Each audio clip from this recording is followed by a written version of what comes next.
A woman has sued Google for publishing an image of her with one of her breasts partially exposed on Street View.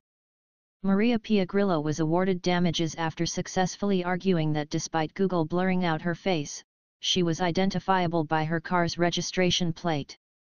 Ms. Grillo was pictured leaning forward checking her phone in the image, which was taken outside her home in Montreal, Canada, by one of Google Street View's camera vehicles. Her face is blurred in the image that was published online, but her registration plate had been left unblurred. Ms. Grillo started legal proceedings against Google in 2011, tech site GigaOM reports. She is reported to have been mocked by her colleagues at work because of the image, and experienced a significant loss of personal modesty and dignity.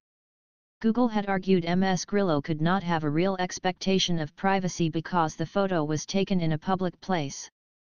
Rejecting this, Judge Elaine Brio said people did not forfeit their rights because they were in a location visible to others, The Independent reports.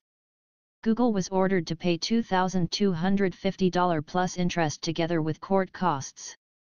Ms. Grillo's house has now been completely blurred on Street View along with her image.